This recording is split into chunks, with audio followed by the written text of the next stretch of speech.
Hey guys, welcome to the vlog. Kind of an interesting video today. So in the last video that I made before the whole solo flight thing, I basically gave you guys kind of a I think this is wrong with the car, but not exactly like a for sure this is wrong with the car.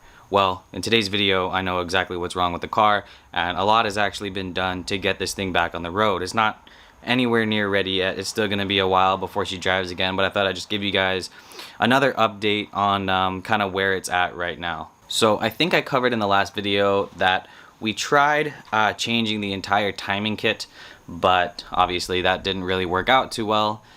So we put everything back together, fired up the car, and still made the exact same noise, and it was horrible. So we started taking apart the engine. We took the heads off, we went all the way down, took the K-member off, got the oil pan down, and then that's when we found exactly what was wrong with the car.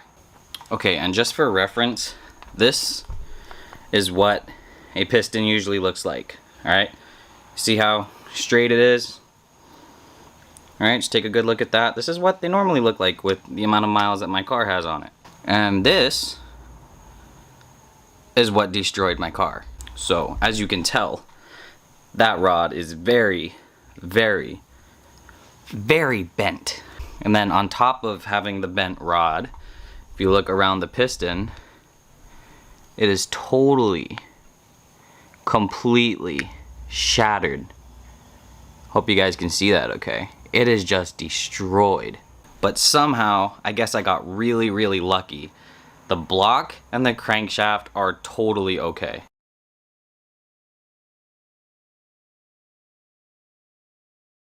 So because the rod was bent, it did score the crankshaft's counterweight just a little bit, but it was very, very little, and I don't think it should be too big of an issue.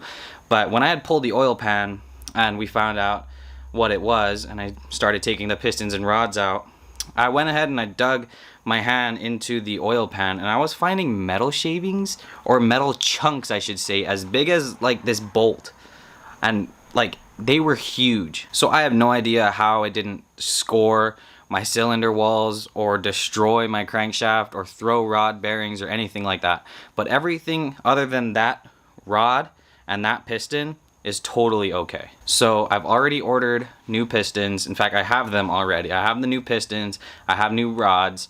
But right now what we're waiting on is the machine shop to open up so we can go ahead and take our heads over to go get resurfaced and cleaned out and everything like that. So as soon as the cylinder heads go out and the pistons and rods get machined and fitted and everything like that, all I have to do is order the piston rings, head gaskets, all the seals, new rod bearings, all that kind of stuff. And then we can actually really start to put the car back together. So let me just kind of take the camera off the tripod and show you guys exactly where we're at. So because of all of this, I did invest in an engine hoist, which was a great investment. Love that thing. I have the cylinder heads here. Everything is super clean.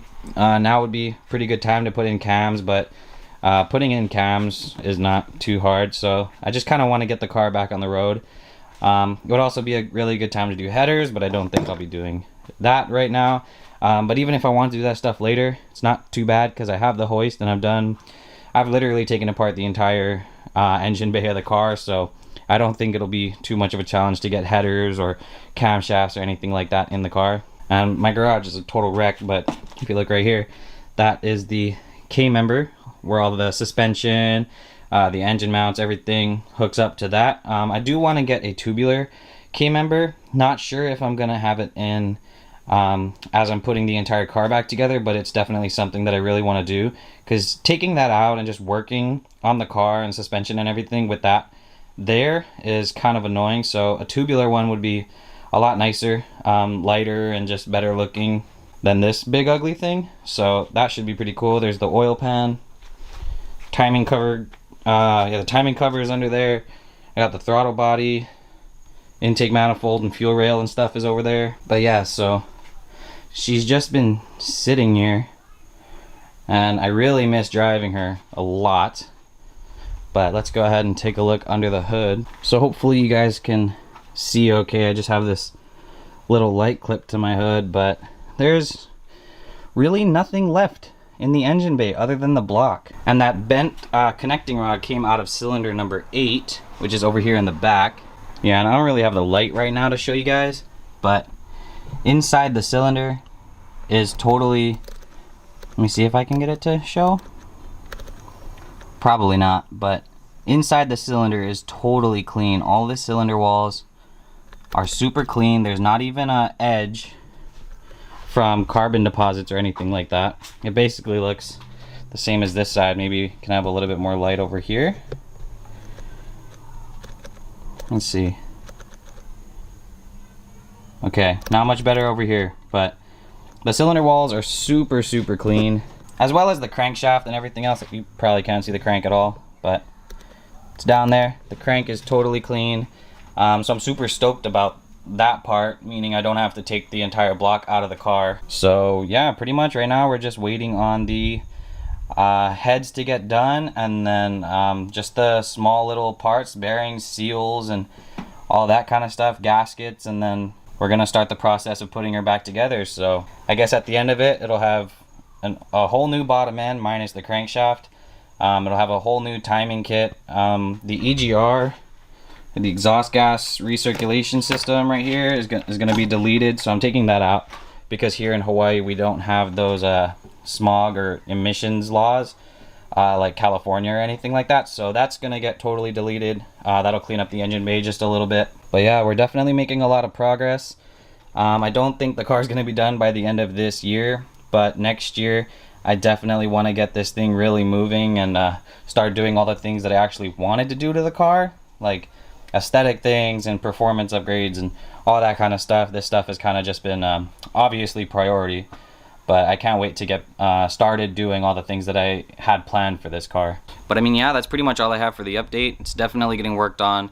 We're making progress, not every day, but we're making progress as fast as we can.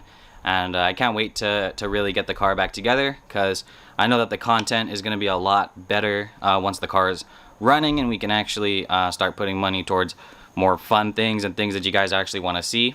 So if you watch this video, I really appreciate you guys coming to the channel, watching the video. So if you could drop a like, that'd be awesome. Subscribe if you want to see this thing get rebuilt and have all the fun things done to it. So thanks again for watching. I'll see you guys in the next video.